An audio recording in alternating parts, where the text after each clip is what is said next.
dan setia di jalan yang kau beri. Taat dan setia di jalan yang kau beri. Yesusku percaya padamu.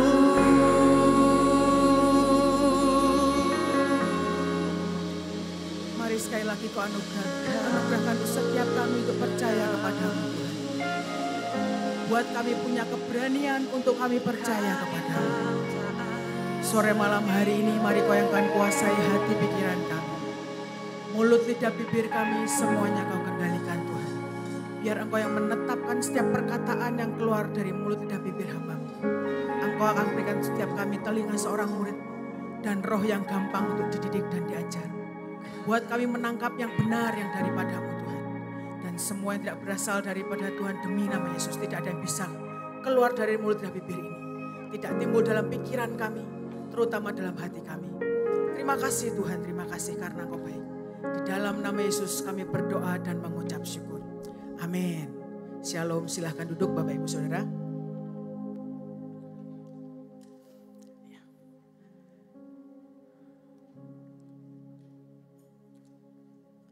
Duduknya jarang-jarang, kurang mesra jadinya. Ya. Kemarin Tuhan suruh saya pergi ke Sion, masuk ke dalam taman Tuhan.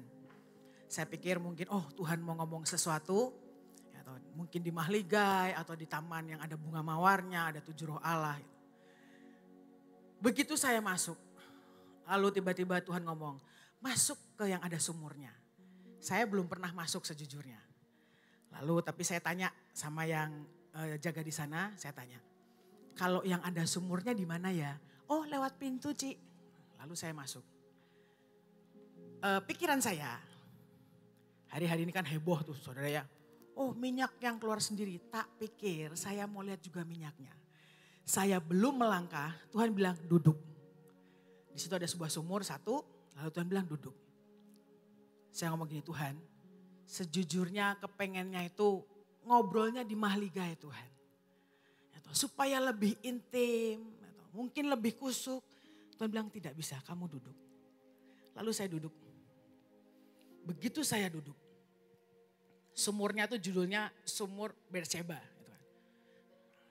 Sudah menemukan air yang berbuah gitu. Saya pikir ayatnya mana ya. Begitu saya mulai doa. Lalu tiba-tiba Tuhan itu berikan seperti apa? Sumur Yakub. Bapak Ibu Saudara, Yakub itu kalau kita lihat sepanjang hidupnya, isinya cuma proses dan didikan. Tapi itu yang membuat dia tajam dengan Tuhan. Nah, kemudian saya duduk, lalu Tuhan ingatkan. Seperti seorang wanita Samaria, waktu Yesus sampai ke sumur itu, dan dia bilang, beri aku minum. Singkat cerita, wanita Samaria bilang, kok kan orang Yahudi, masa minta minum sama orang Samaria? Lalu Tuhan ceritakan banyak hal. Kita baca ayatnya ya deh, ya, supaya saya tidak dianggap ngarang. Ya, Yohanes 4, mulai ayat yang ke-7. Saya bacakan. Maka datanglah seorang perempuan Samaria hendak menimba air. Kata Yesus kepadanya, berilah aku minum. Sebab murid-muridnya telah pergi ke kota membeli makanan. Maka kata perempuan Samaria itu kepadanya, masakan engkau seorang Yahudi minta minum kepadaku, seorang Samaria. Itu dikatakan bahwa sebab orang Yahudi tidak bergaul dengan orang Samaria. Jawab Yesus kepadanya, jikalau engkau tahu tentang karunia Allah dan siapakah dia yang berkata kepadamu, berilah aku minum, niscaya engkau telah meminta kepadanya dan ia telah memberikan kepadamu air hidup. Sampai situ dulu. Saya bilang, Tuhan, engkau mau minta minum, apa saya harus mengambilkan minum untukmu Tuhan? Engkau mau apa? Tapi ternyata Tuhan tidak berbicara lewat ayat ini. Lucu saudara, tiba-tiba ngomong gini. Ayat yang ke-16. Kata Yesus kepadanya, pergilah, panggillah suamimu dan datang ke sini. Terus dijawabkan, kata perempuan itu, aku tidak mempunyai suami. Saya jawab yang sama, saya gak punya suami Tuhan. Kata Yesus kepadanya, tepat katamu bahwa engkau tidak punya suami. Sebab engkau sudah mempunyai 5 suami dan yang ada sekarang padamu bukanlah suamimu. Dalam hal ini engkau berkata benar. Saya gak punya suami Tuhan. Saya juga gak punya 5 lagi. Tapi Tuhan bilang seperti apa? Suami yang 5mu itu bukan orang. Tapi setiap hal yang kau cintai lebih daripada engkau mencintai Tuhan. Itulah suamimu. Itulah istrimu. Saudara, kalau kita mengasihi yang lain selain Tuhan. Gitu, kita ini kan mempelainya Tuhan. Saudaranya leweng. Tidak sah. Kalau hari-hari ini dibilang bahwa, gitu, ayo putaran terakhir. Gitu, ada 10 hal yang harus kita putuskan. Gitu, dibabat habis. Kesombongan, itu kepahitan, itu banyak banget listnya. Mau dari tangan, kaki, mata, lidah, semuanya. Tapi itulah kelemahan-kelemahan kita. Nah, hari itu kemarin Tuhan ngomong, kamu harus bereskan kedaginganmu. Semua kelemahan yang kau punya, habiskan di sini. Saya nangis Bapak Saudara. Kenapa? Tanpa saya sadari di bawah alam bawah sadar saya. Sepertinya kayak gini, oh Rani itu tenang, gitu, tenang. Di apa-apa yang ditekuk kemana aja bisa. Gitu. Menghadapi apapun tetap kokoh berdiri katanya. Gitu.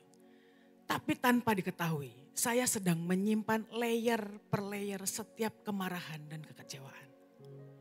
Tanpa saya sadari. Dan kalau kamu tidak pernah bereskan, hati ini penuh. Tuhan bilang aku tidak bisa memberikan anugerah, kemurahan, semua perlengkapan yang kau butuhkan kalau engkau tidak mengosongkan dirimu. Setelah itu, setelah selesai berdoa, lalu Tuhan suruh saya jalan. Nah di sana tuh ternyata ada seperti kayak gua gitu saudara. Jalan, di dalamnya macam-macam. Ada kecapi, kemudian ada pedang, ada kunci kalau gak salah, dan ada hati hineni.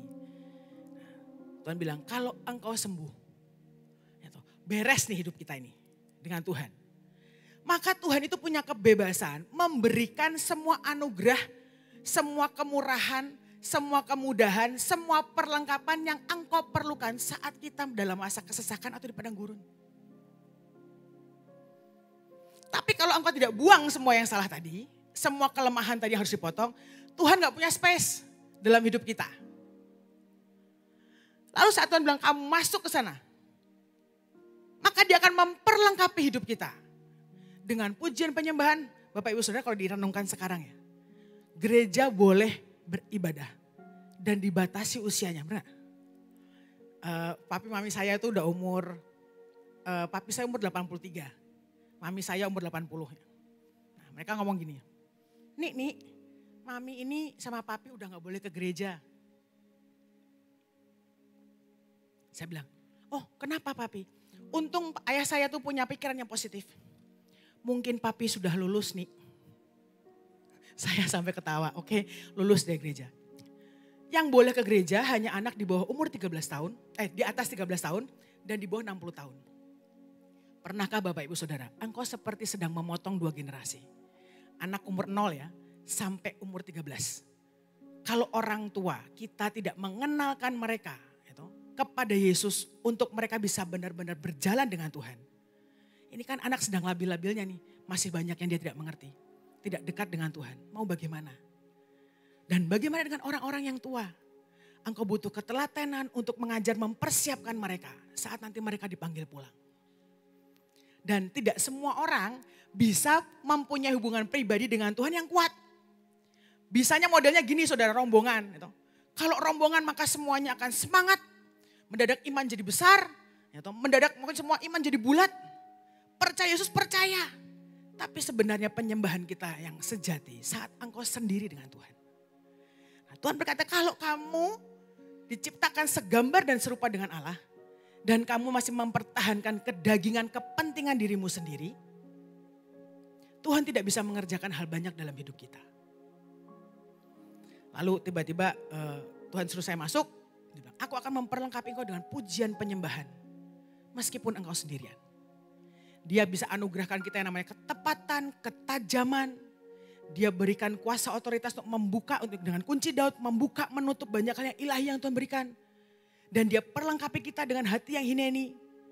Itu macam-macam, mungkin karunia menyembuhkan orang sakit, membangkitkan orang mati. Banyak yang Tuhan sediakan. Tapi seringkali kapasitas kita tidak sampai. Nah, setelah saya masuk sana, lalu Tuhan bilang, sekarang basuh kakimu. Saya cemplungkan saudara ya, ada kolamnya. Bukan berenang, bukan cuma semata kaki. Gitu. Ya, karena Tuhan bilang kan, kalau engkau tidak dibasuh dan cuci kakimu, engkau tidak mendapat bagian dalam hidup. Nah, intinya sudah saya kerjakan. Lalu lucunya, setelah saya mengerjakan itu, beberapa hari yang lalu Tuhan tuh ngomong gini, ingatkah kamu 15 tahun yang lalu, saya masih ingat, itu tanggal 16-17 Agustus 2005. Itulah pertama kali Bahtera, hamba-hamba Tuhan ketemu pertama kali. Saya nggak tahu kamu ada nggak waktu itu. Aku ada, ya, saya ada waktu itu. Bukan sebagai orang yang kenapa waktu itu saya setting sound system Bapak Ibu Saudara ya. Di Gatsu gitu. Saya settingin mic-nya supaya hamba-hamba Tuhan ini bisa bicara, bisa berkumpul dan rapat. Itu pertama kali Bahtera itu berkumpul istilahnya. Pak Yusak, kemudian Pak Petrus Agung, masih komplit lah semuanya. Lalu Tuhan bilang, kamu ingat gak ngomongnya apa aja? Gak ingat Tuhan. Lalu tiba-tiba ada seorang ibu bilang sama saya, Lan, saya punya kopian, pembicaraan semuanya. Oh, hebat banget. Setahu saya ada DVD-nya si rekamannya. Tapi ini bilang sampai ditulis. Lalu saya baca. Begitu saya baca, kaget saya. Waktu itu ditetapkan tanggal 27, 28, 29 Desember. Tuhan itu ngomong dengan jelas, hari pertama itu adalah acaranya menyembuhkan seluruh anak-anak Tuhan yang datang. Karena Tuhan berkata, masing-masing engkau punya sebuah kesakitan, punya sebuah luka yang sangat parah. Engkau harus disembuhkan. Lalu tema hari kedua adalah pencurahan namanya karunia dan perlengkapan jubah semua dikaruniakan. Karena di situ Tuhan ngomong engkau sembuh, setelah engkau itu engkau akan menerima semua kapasitas yang Tuhan sediakan, sehingga engkau bisa melakukan semua yang Tuhan mau, menjangkau jiwa-jiwa. Baru hari ketiga membangun dan masuk Bahtera. Sama persis. Tuhan cerita ada 3 step hari ini. 2 step yang di awal, sebetulnya dari 3-tiganya itu keterlibatan Tuhan wajib. Tapi step yang pertama dan kedua itu urusan Tuhan dengan kita. Personalmu.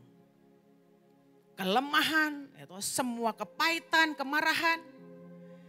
Sekarang nih banyak dari kita yang tertekan tanpa kita sadari.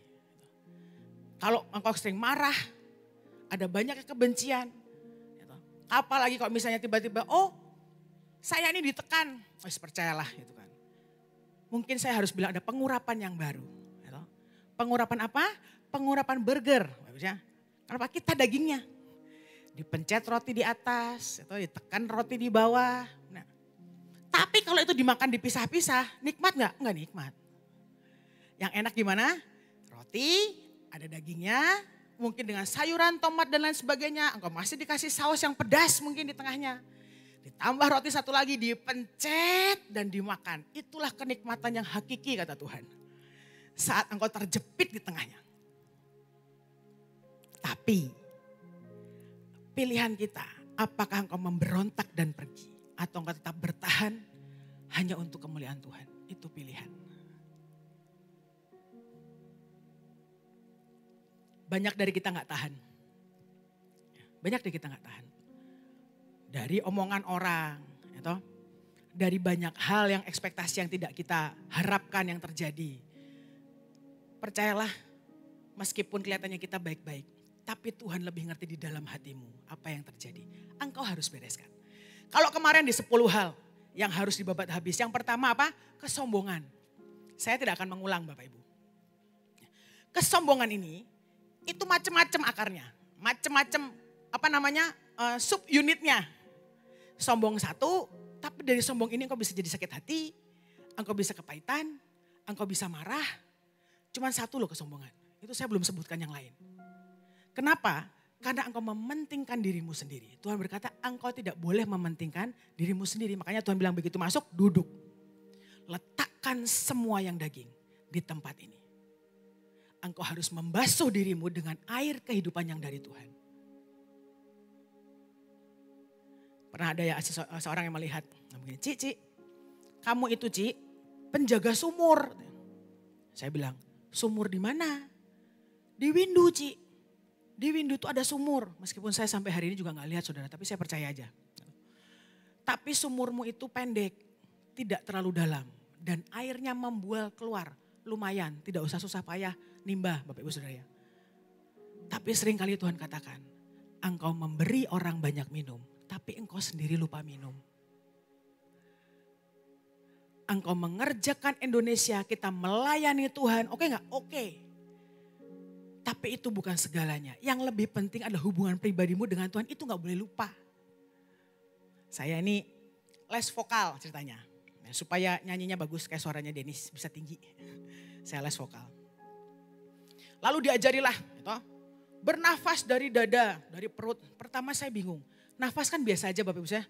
Ini aja biasa gitu. Tapi ini harus bisa diatur. Engkau harus bisa mengerti nafas dari dada. Nafas dari perut, saya bingung. Lalu dilatih. Dilatih, nyanyi. Kalau nyanyi, hebat juga sih pelatihnya. Dia bisa tahu saya nafas dari dada atau perut, saya aja gak ngerti. Tapi dia bisa tahu lewat suara yang didengarkan. Salah katanya. Ulang lagi sampai akhirnya pernah sesekali bisa. Gitu. Nafas dari perut pakai diafragma katanya. Saya nyanyi. Saking saya takutnya salah, takut kalau saya bernafas dengan dada. Jadi saya bernafas dengan diafragma sambil nyanyi. Saya lupa bernafas. Saat nyanyi, ya toh sudah misalnya how great is our God. Tiba-tiba coach saya bilang, nafas. Saya langsung lupa. Saking konsentrasi antara yang nafas di dada dengan yang di perut. Saya nggak ngerti, jadi saya harus konsentrasi. Bagaimana cara memecah nafasnya dan saya lupa bernafas.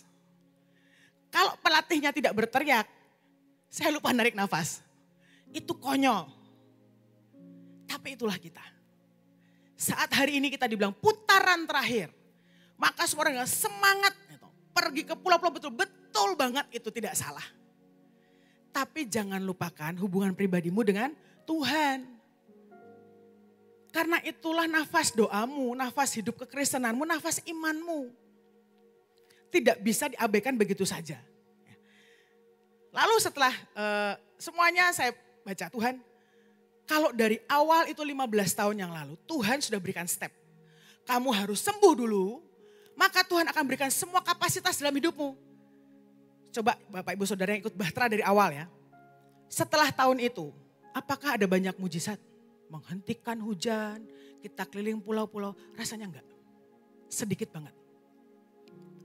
Baru air-air inilah sekitar mungkin setelah 5-6 tahun kemudian baru pada sakti itu. Lawannya sakti-sakti pokoknya. Maka semua anugerah karunia itu keluar. Bisa lihat ini, lihat itu diasah. Sejujurnya ya, seandainya semua kita melakukan step ini dari awal. Menurut saya hari ini sudah akan ada lawatan yang besar. Tapi seringkali kita hampir menyerah yang namanya janji Tuhan. Mana Tuhan? Katanya lawatan. Sebentar turun lagi, sebentar turun lagi. Apalagi dengan ada pandemi seperti ini. Kami ditegur karena dibilang bahwa roh kalian itu turun. Secara roh kita ini turun. Betul gak? Betul. Begitu ada pandemi, roh kita cuti bersama. Roh kita cuti bersama. Yang tadinya mungkin rajin berdoa karena gak bisa kemana-mana. Benar? Engkau hanya boleh streaming dan saat streaming sikap hati kita salah. Kalau streaming jam berapa? Jam 9 pagi. Saya gak yakin tuh Bapak Ibu Saudara mandi tuh. Mungkin masih pakai baju tidur. Benar? Sambil rebahan. Atau mungkin sambil makan. Oh kayaknya saya doang yang itu. Yang lain baik-baik duduknya. Boleh gak streaming? Boleh. Tapi dengan sikap hati engkau siap menghadap kepada Tuhan. Bukan dengan rebahan atau tiduran tadi. Nah yang seperti itu kita lakukan mendadak semua jadi turun. Berapa banyak orang sekarang yang sudah meninggalkan Tuhan, sudah tidak bergereja lagi. Cuti rohnya. Sedangkan harusnya masa seperti ini kita kerja 2 kali lipat. Tuhan ingatkan kembali seandainya setiap kita melakukan step tadi 15 tahun loh Bapak Ibu Saudara. harusnya udah jadi hari ini nih. Kadang kita bilang, mana Tuhan? Saya nggak bisa membangkitkan orang mati. Bukannya Tuhan tidak memberikan kuasa, kapasitas kita nggak cukup. Seperti Daud, waktu mau melawan Goliat, dikasih jubahnya siapa? Saul. Bisa jalan nggak? Nggak bisa. Kenapa? Kegedean. Kuasa Tuhan yang begitu besar yang dicurahkan buat kita nggak punya kapasitasnya untuk melakukan. Bukan Tuhan tidak mau memberi. Sampai hari ini kok duitnya kurang terus. Mana janji Tuhan katanya berkelimpahan, katanya. Kenapa? Bukan salah Tuhan. Kapasitasmu yang tidak cukup untuk menanti janji Tuhan. Bukan salah Tuhan. Ada beberapa hal yang membuat kenapa sih kok kita tuh gak bisa menerima janji Tuhan. Yang pertama, contoh. Kadang-kadang tuh kita memutuskan sendiri. Kita baca di Kejadian 16 ayat pertama. Ini Tuhan ngomong, kamu belajar soal Allah Abraham, Ishak dan Yakub.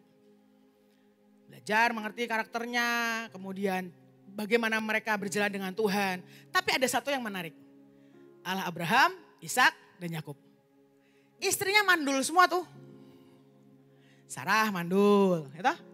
Istrinya Ishak siapa? Ribkah mandul. Istrinya Yakub, Rahel yang mandul. Tuhan mestinya loh ya. Kalau engkau sangat bangga dengan mereka, Allah Abraham, Ishak dan Yakub, mestinya enak hidupnya. Lah kok mandul? Tapi di situ Tuhan mengajarkan kita menyikapi bagaimana engkau menantikan janji Tuhan. Di Kejadian 16 ayat 1, adapun Sarai istri Abraham itu tidak beranak. Ia mempunyai seorang hamba perempuan orang Mesir, Hagar namanya. Berkatalah Sarai kepada Abraham, engkau tahu Tuhan tidak memberi aku melahirkan anak. Karena itu baiklah hampiri hambaku itu, mungkin oleh dialah aku dapat memperoleh seorang anak. Dan Abraham mendengarkan perkataan Sarai. Sarai ini membatalkan sendiri. Kan dibilang, engkau akan punya anak. Abraham itu akan punya anak sangat banyak. Seperti bintang di langit, pasir di laut. Sampai matinya, lihat gak Abraham? Yang dia cuma 1, 2 sama Ismail. Dia gak lihat. Tapi Sarah bilang gak sabar. Dan dia memutuskan, engkau kan tahu. Tuhan tidak memberi aku melahirkan anak. Dia sedang membatalkan perjanjian Tuhan dalam hidupnya. Berapa banyak saudara, engkau di sini saat menantikan janji Tuhan punya sikap yang sama. Mana? Katanya diberkati, katanya penyertaan Tuhan sempurna, tidak ada sakit penyakit. Buktinya malah pada mati. Ucap syukur yang mati sekarang. Mati nanti lebih susah. Itu engkau seperti membatalkan perjanjian Tuhan tanpa kita sadari. Dalam menantikan janji Tuhan, engkau butuh yang namanya kekuatan, endurance untuk menantikan janji Tuhan. Makanya firman Tuhan berkata, pengharapan itu sauh yang kuat.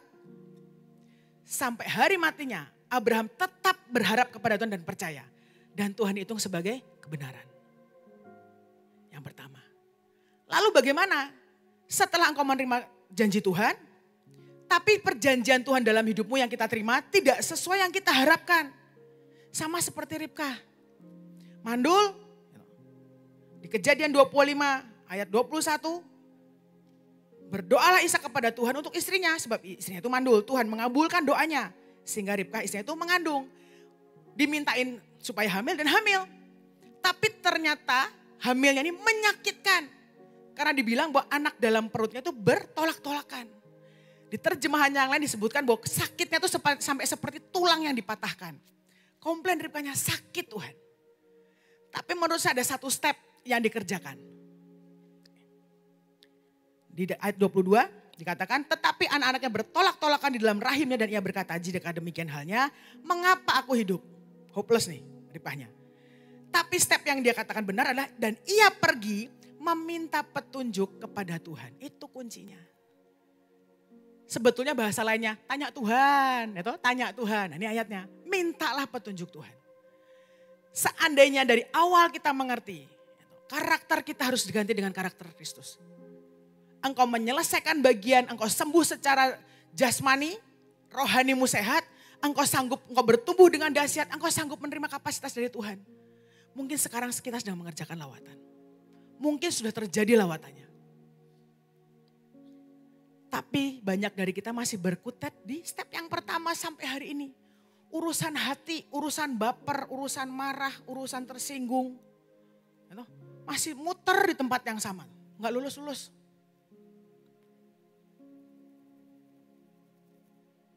Lalu step yang kedua.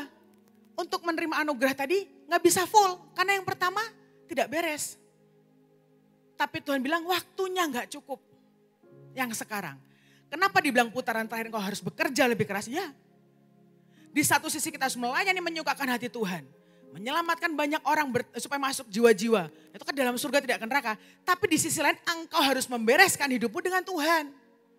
Mau dipotong tadi. Nah, orang kalau menerima karunia. Engkau punya karunia yang sangat hebat. Tapi engkau tidak punya kerendahan hati. Engkau tidak punya karakter Kristus dalam hidupmu. Engkau hidup seperti yang lama. Ambiar saudara.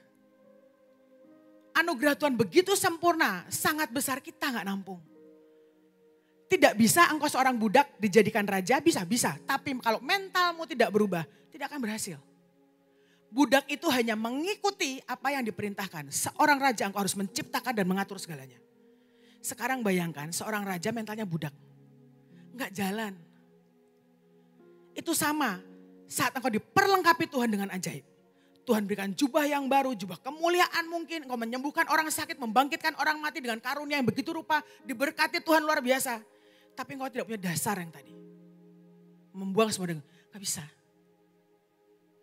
Bayangkan ya, 2 step ini aja kita kerja keras. Kalau engkau tidak punya kesungguhan, tidak punya keberanian untuk dididik dan diajar. Gak bisa kita. Baru yang kedua. Lalu di hari ketiga, membangun dan masuk bahtera. Membangun bahtera itu kan dihitung itu mungkin sekitar 120 tahun. 8 orang yang kerja katanya. Membangun bahtera mungkin bahannya sama. Kita baca.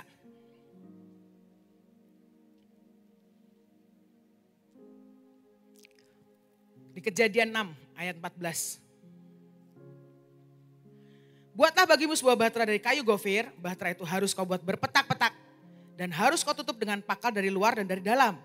Beginilah engkau harus membuat bahtera itu. 300 hasta panjangnya, 50 hasta lebarnya, dan 30 hasta tingginya, dan seterusnya. Jadi sebetulnya ada ukurannya. Ada standarnya. Kan kalau kita bilang, oh lawatan terjadi. Itu kan engkau sedang membawa jiwa-jiwa masuk ke hadapan Tuhan. Menyukakan hati Tuhan. Tapi kan harus ada wadahnya. Kan gak mungkin saudara, oh lawatan saudara kencarin aja gitu, dilepasin. Gak bisa, kita harus bawa mereka menghadap kepada Tuhan. Meskipun caranya macam-macam. Tapi itu dibangun, gitu. Sebuah bahtera ini, sebuah wadah, engkau harus bisa bekerja sama. Mungkin judulnya sama, bahannya kayu, dibilang kayu gofir. Kemudian harus ada yang namanya, ada pakal. Beberapa hamba Tuhan pernah membahas satu persatu, tapi saya tidak membahas ini lagi. Yang saya mau ceritakan adalah, bisakah kita belajar unity?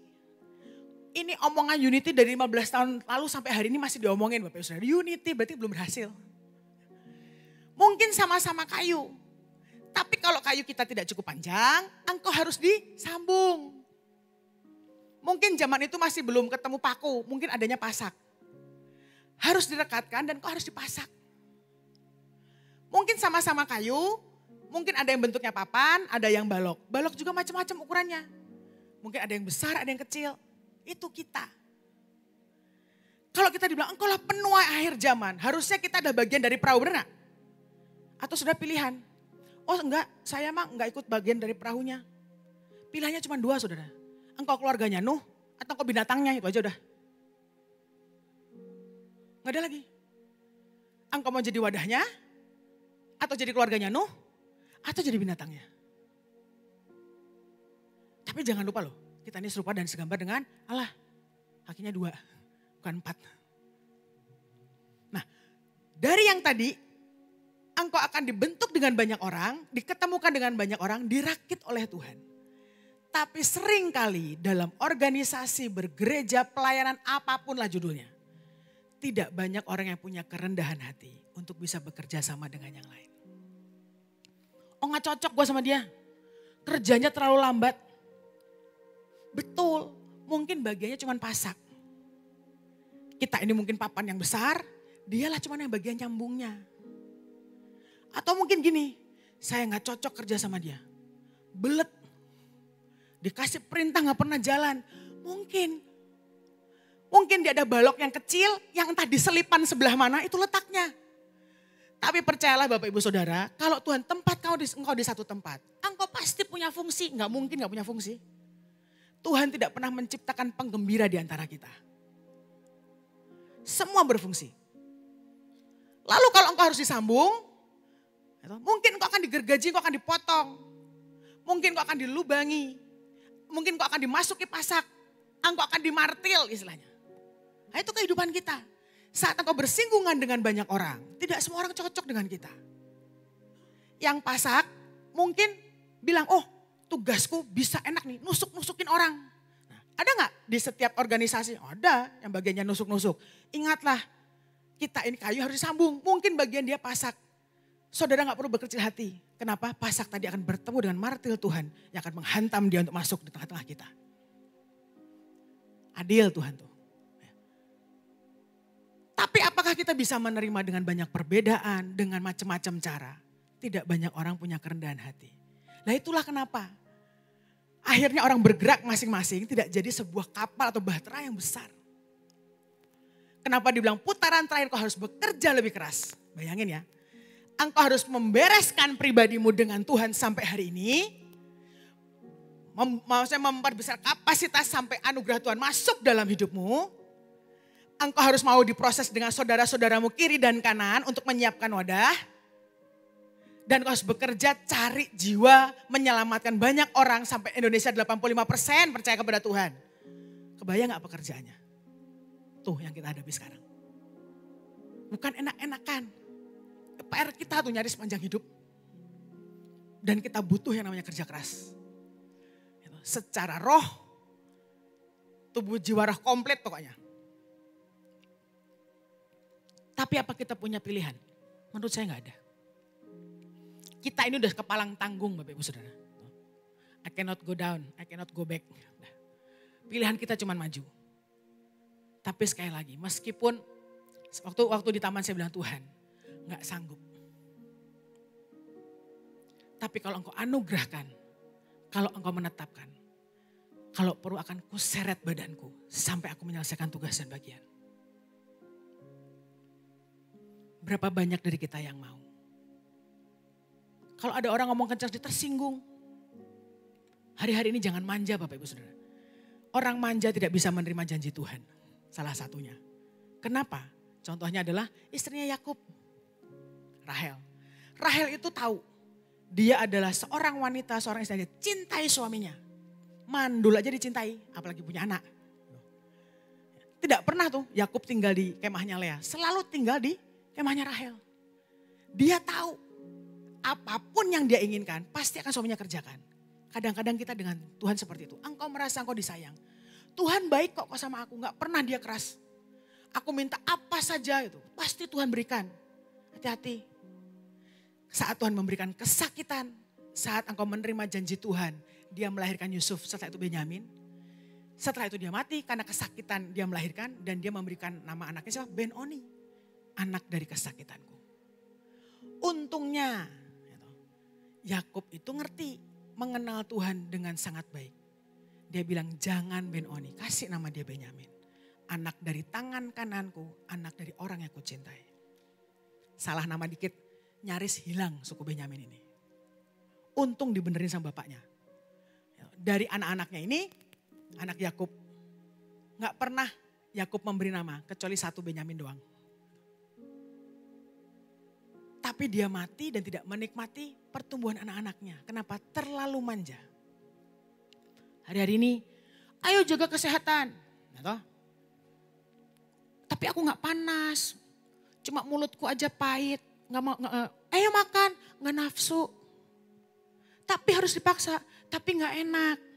Saudara tahu? Kalau ada yang bilang, Ci badan gak enak, makan yang banyak. Gak suka, kalau perlu ayo kita pergi makan. Tidak ada cara lain. Tapi kalau engkau manja, oke sakit sedikit. Gitu. Lalu langsung parno, ketakutan. Saya punya teman saudara. Dicek swab, bukan rapid loh ya, swab. Sekali negatif. Lagi. Loh, saya bilang, dicek lagi, negatif lagi. Masih gak percaya, saya sampai ngomong, kamu tuh mau nunggu positif atau gimana? Orang tuh ketakutan, ini udah 2 kali negatif, masih mau sekali lagi. Sampai heran saya. Tapi begitu ketakutannya orang itu, sampai gak berani ngapa-ngapain. Sekali lagi, rohnya cuti. Yang betul adalah, boleh gak kita bergerak? Boleh. Tanya Tuhan, mintalah petunjuk Tuhan. Engkau harus bergerak kemana? Bagaimana caranya? Kan gitu. Bukan berarti nabrak sana, nabrak sini. Pokoknya hajar beleh aja kemana aja. Gak bisa. Engkau tidak berhikmat. Tanya, minta petunjuk Tuhan.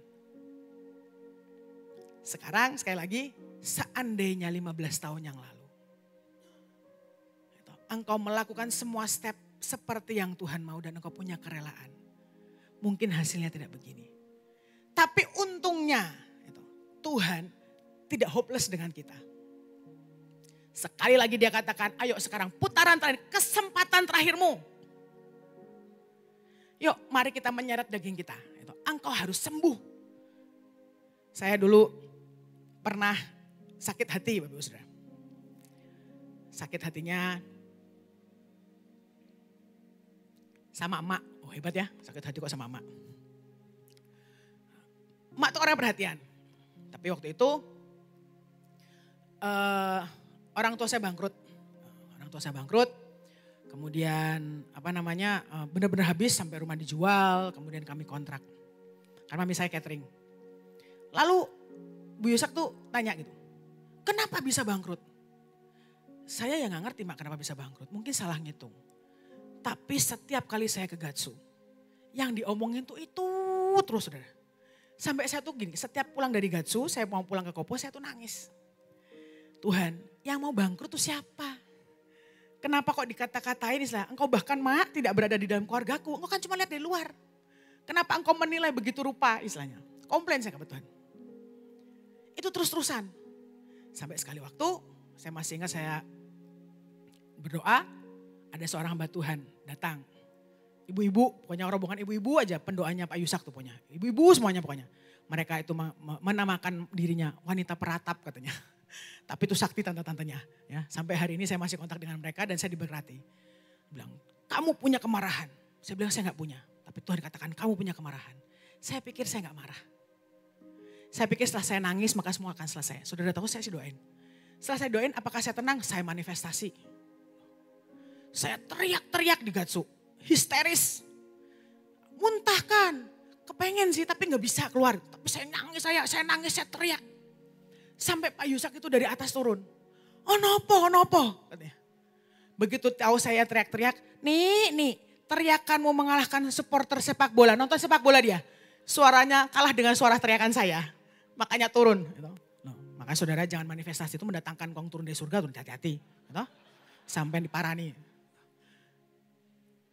Tapi akhirnya saya akhirnya mengakui. Bahwa memang saya sakit hati. Lalu apakah hilang begitu saja? Tentu tidak. Butuh waktu. Kepengennya langsung hilang. Benar.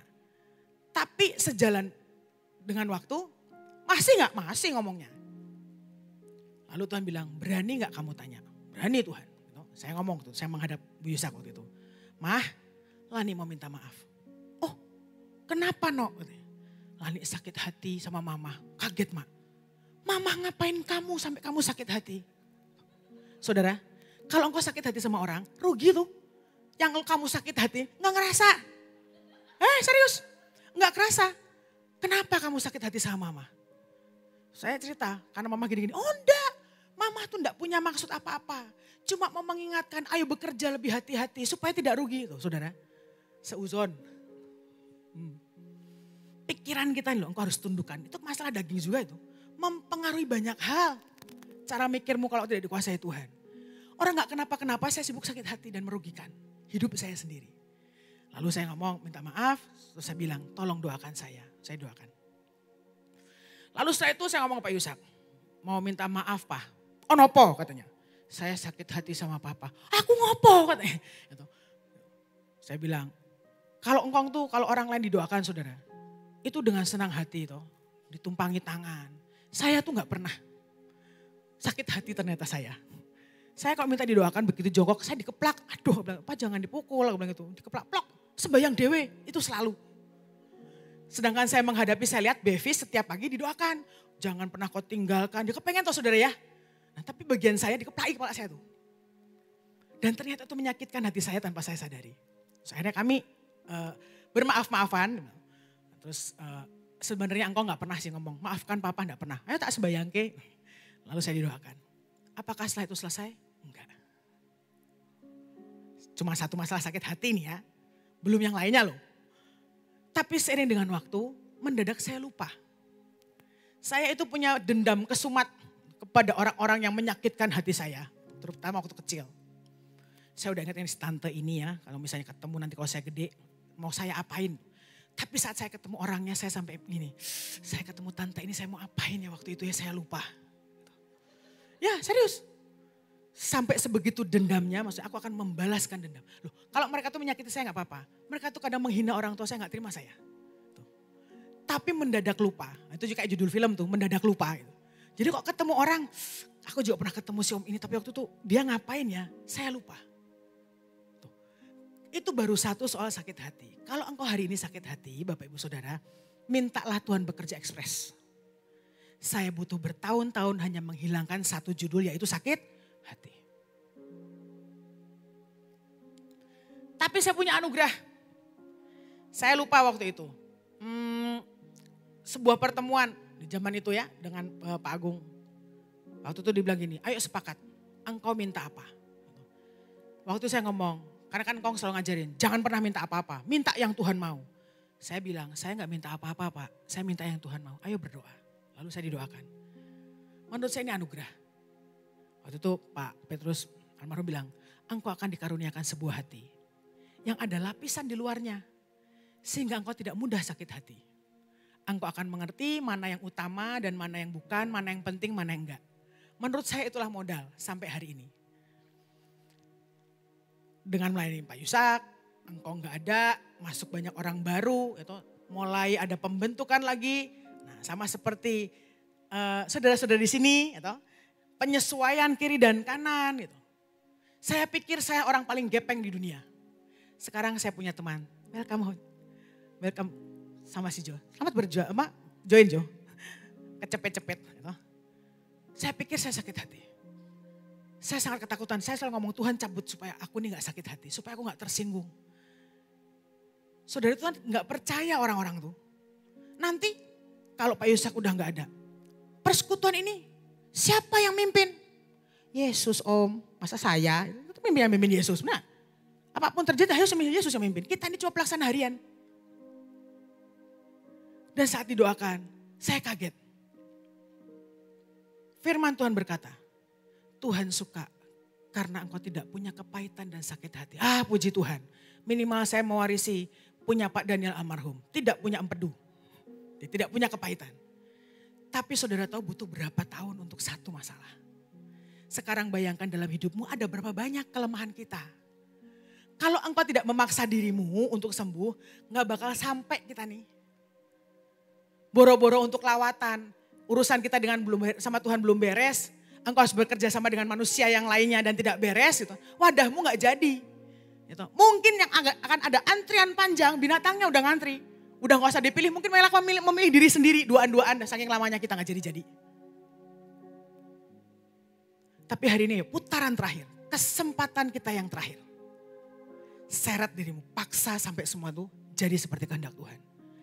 Itu butuh yang namanya rela, mau, kok dipotong, dimartil mungkin. Harus dipatahkan, dibentuk, dilengkungkan, ditekuk mungkin. Coba ikuti dengan ucapan syukur. Hasilnya akan lain. Kita tidak mudah terpecah. Kalau ada sesuatu maka semua orang akan berpikir, oh oke, mereka melengkapi saya. Saya pernah punya teman pelayanan yang ajaib. Ajaibnya adalah selalu membuat tekanan darah saya naik seketika. Ada aja yang dilakukan. Pokoknya kalau pelayanan bareng gitu kan, ngatur sendiri. Semuanya ngatur sendiri. Apa sendiri? Saya pikir ini orang gimana sih? Orang udah ada grupnya nih gitu kan. Mencar sendiri, pokoknya ngatur sendiri. Sampai sekali waktu saya ngomong sama Yusak. Pak, saya gak cocok nih ketemu orang kayak gini nih. Saya pikir saya akan dibela. Gitu. Kepengennya kita, oh bener gak cocok tuh kamu tuh bener. Itu kepengennya kita. Gitu. Apa? Disupport. Tapi supportnya gak betul. Lalu tiba-tiba Pak Yusuf bilang, salahmu. Loh saya salah apa? Saya mengikuti prosedural. Saya bertemu dengan pemimpin A, B, C, itu nyelonong aja. Membuat kacau pasukan. Lalu ada yang menarik yang beliau ini katakan. Karena kamu memandang dari sudut yang salah. Sudut mana? Kan harus bulat katanya kong, gelinding buaya gak pakai sudut. Gak ada sudutnya kong. Tapi kamu salah tapi lihatnya. Kenapa kamu tidak pernah memandang yang melayani bersama meskipun dia berbeda nyelonong aja. Dia toh melayani Tuhan. Sama-sama melayani Tuhan. Anggaplah dia mengerjakan pekerjaan yang tidak bisa kamu kerjakan. Tak pikir-pikir ya juga ya. Dengan dia nyelonong seperti itu dia selalu punya cara. Saat kami dihalangi dan tidak bisa tembus. Dia pasti punya jalan. Cuman berpikir bahwa oh ya dia melayani Tuhan, saya juga melayani Tuhan. Maka biarlah kita sama-sama melayani Tuhan. Dia melakukan apa yang tidak bisa saya lakukan. Seperti tadi, mungkin saya papan. Dia adalah baloknya. Jenisnya mungkin sama kayu, tapi lain jurusan. Bisa gak mikir positif? Dalam segala perkara.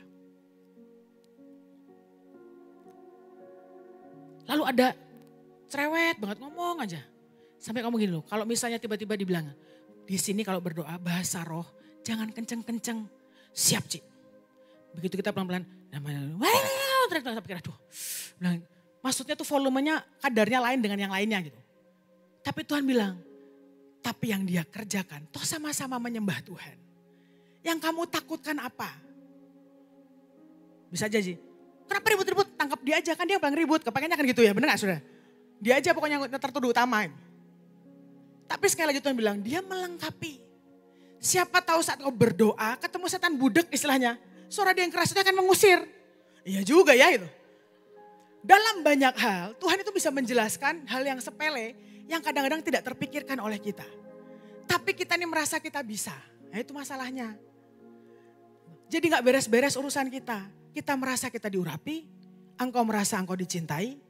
Tapi jangan lupa, kadang-kadang yang diurapi belum tentu disertai. Yang disertai belum tentu engkau dicintai. Bukan cuma sekedar dipanggil dan dipilih saudara. Itu stepnya banyak tuh. Sampai benar-benar engkau dicintai Tuhan.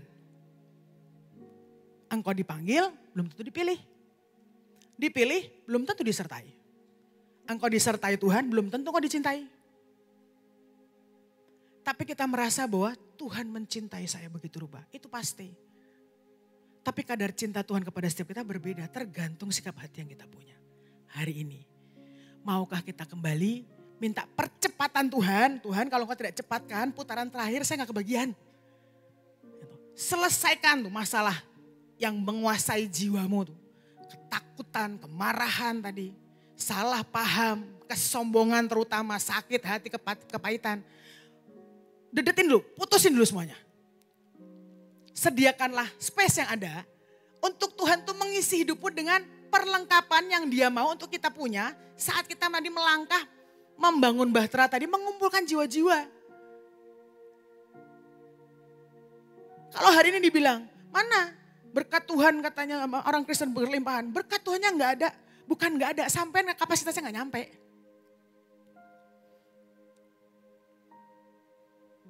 Tapi sama-sama Tuhan sedang pepet semuanya, dipadatkan. Karakter harus jadi.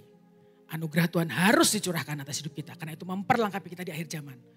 Dan jangan lupa engkau harus bisa bekerja sama dengan ciptaan Tuhan yang lain, manusia yang lain, gitu.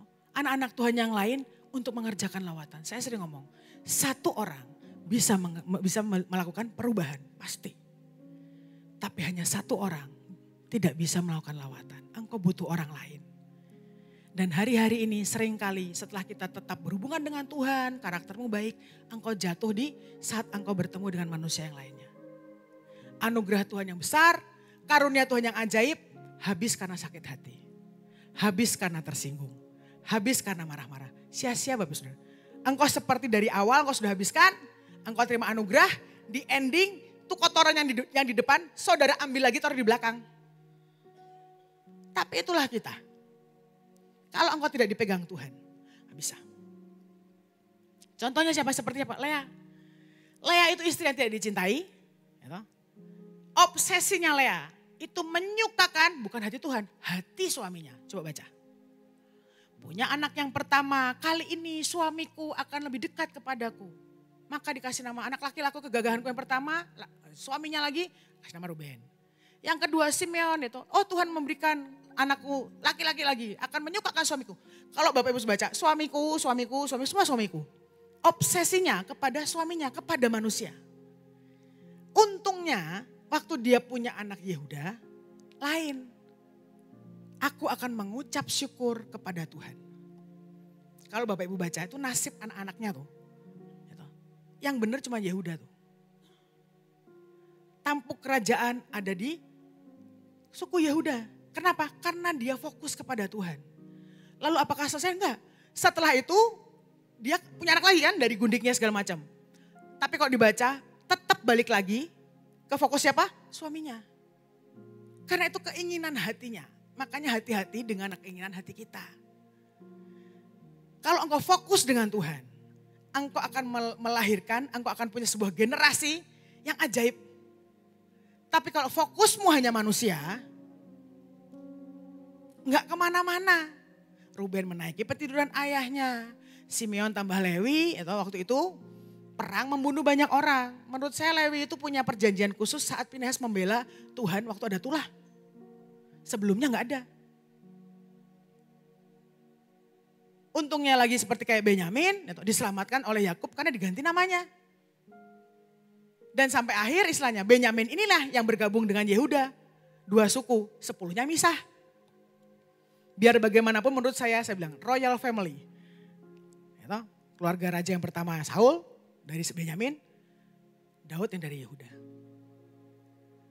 Apa yang kita alami sekarang? Engkau sedang melakukan sesuatu yang ajaib di masa yang akan datang.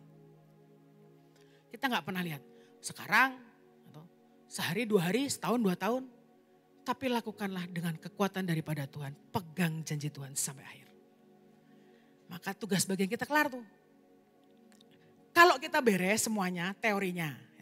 Engkau mengerjakan lawatan, Tuhan utus kita di mana saja. Engkau akan bisa mengerjakan semuanya tanpa perbantahan. Dan percayalah semua anugerah kemurahan. Tuhan akan limpahkan begitu rupa. Kalau memang kita cukup dan punya tempatnya. Tapi kalau sudah dikotori tadi, engkau tidak membiarkan Tuhan punya space untuk ngisi hidup kita. Yaitu tadi isinya sampah. Di putaran terakhir ini, kerja lebih keras, ya. Sekarang kami ini harus berdoa karena kami ini kebagiannya Papua.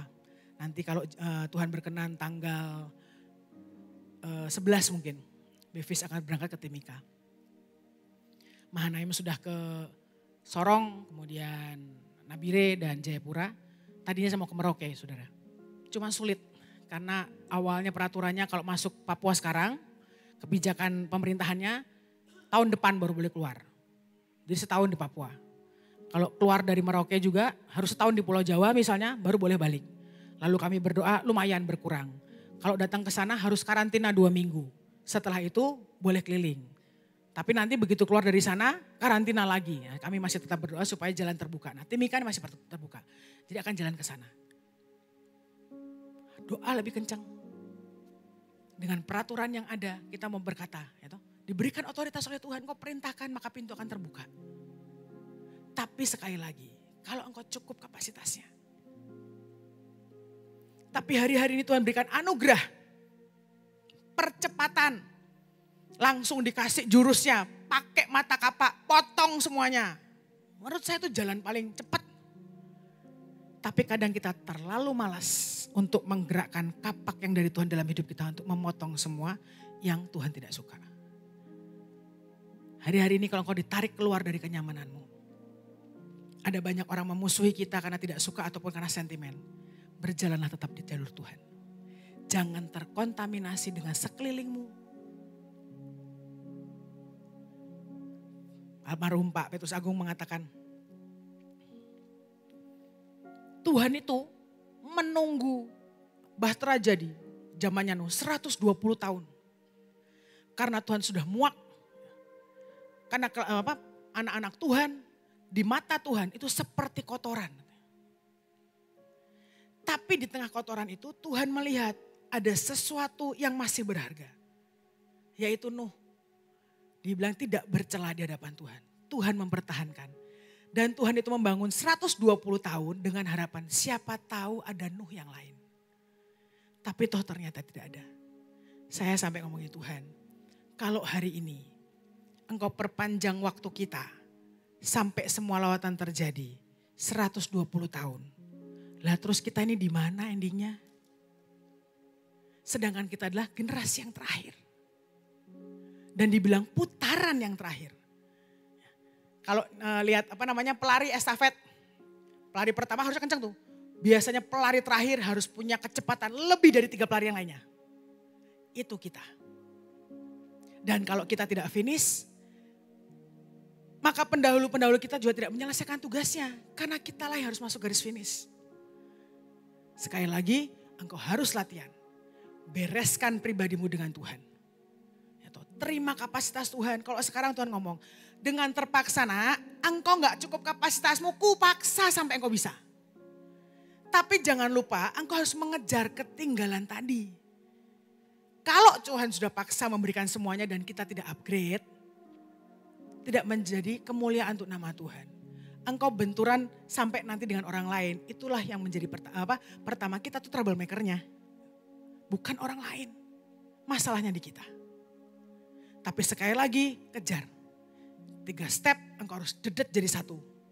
Mau tidak mau hari-hari ini engkau harus jalan. Mencari jiwa untuk Tuhan, menyukakan hati Tuhan. Engkau harus pergunakan semua kapasitas, semua anugerah, jubah, perlengkapan, senjata, apapun yang Tuhan berikan dalam hidupmu maksimal. Tapi jangan lupa bernafas seperti tadi. Engkau harus bereskan semua karakter apapun yang ada di belakang. Harus jalan sama-sama. Tidak ada cara lain. Untungnya masih ada Roh Kudus yang mendampingi kita. Saudara, pergunakanlah semaksimal mungkin. Mumpung Roh Kudusnya masih ada. Tuhan berkata saat Roh Kudus ditarik dan diambil dari dunia ini, kita gak ada yang nolongin. Mumpung sekarang masih ada, pergunakanlah itu untuk mempersingkat waktunya supaya pendidikan kita kelar. Hari ini seberapa banyak dari kita yang mau bekerja keras, engkau harus sangkal dirimu, pikul salib. Sampai seluruh kehendak Tuhan jadi, berapa banyak kita yang mau. Keluarlah dari zona nyamanmu. Saya berdoa setiap pagi, ikut berdoa jam 5. Masih panjang, karena sebelum 1000 hari itu masih panjang. Jangan sampai yang kita lakukan hanya karena kebiasaan. Kalau engkau melakukan tanpa ada hati, itu jadi rutinitas Bapak Saudara. Sekali waktu ada yang tanya, bedanya rutinitas sama konstan itu apa ya?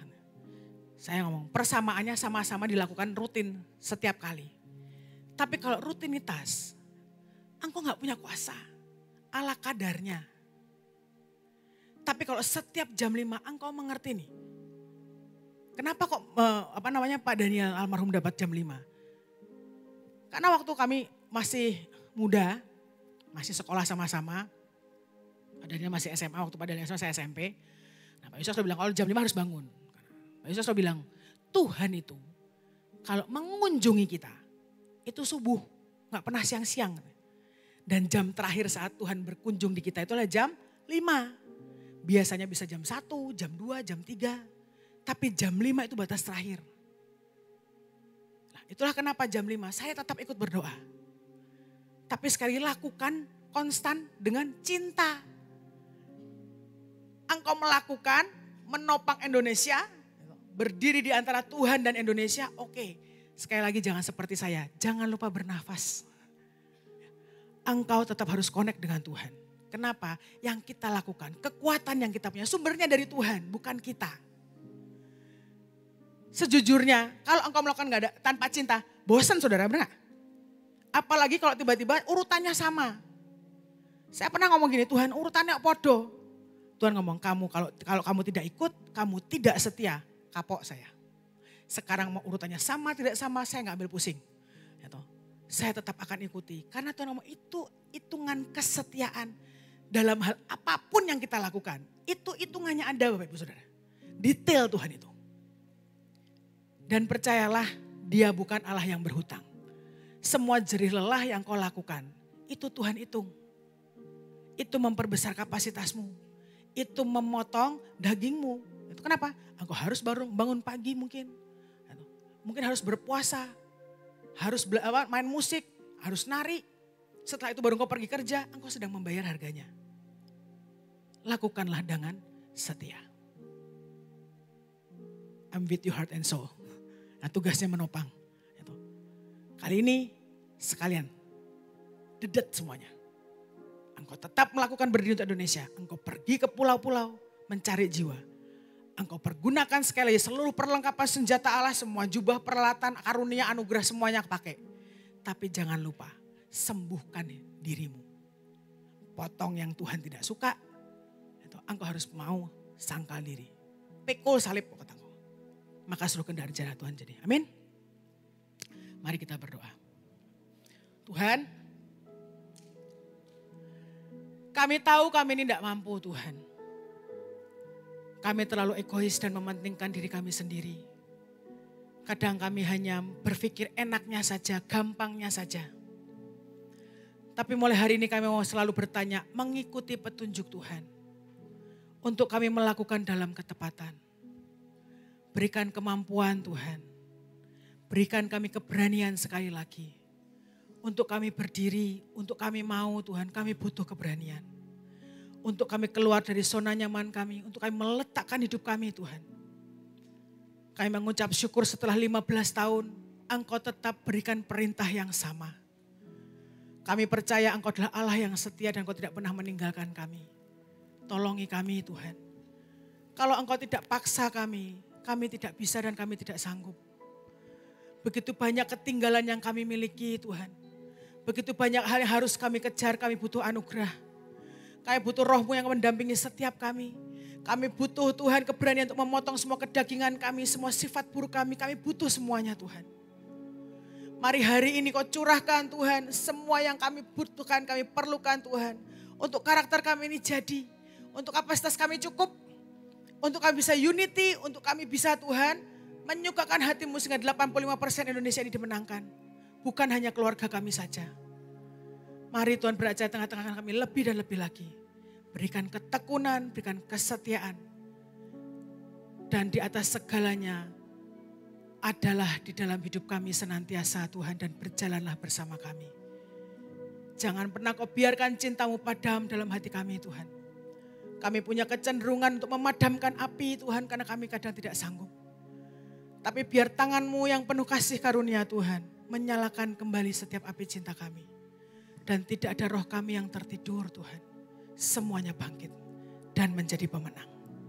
Terima kasih Tuhan, terima kasih. Terima kasih untuk malam hari ini. Terima kasih untuk anugerah kemurahan. Terima kasih untuk kasih sayang. Terima kasih untuk setiap perjanjian. Terima kasih untuk perlengkapan Tuhan. Terima kasih untuk cinta-Mu yang ada di hidup kami. Terima kasih Tuhan atas segalanya. Dalam nama Yesus kami berdoa dan mengucap syukur. Amin.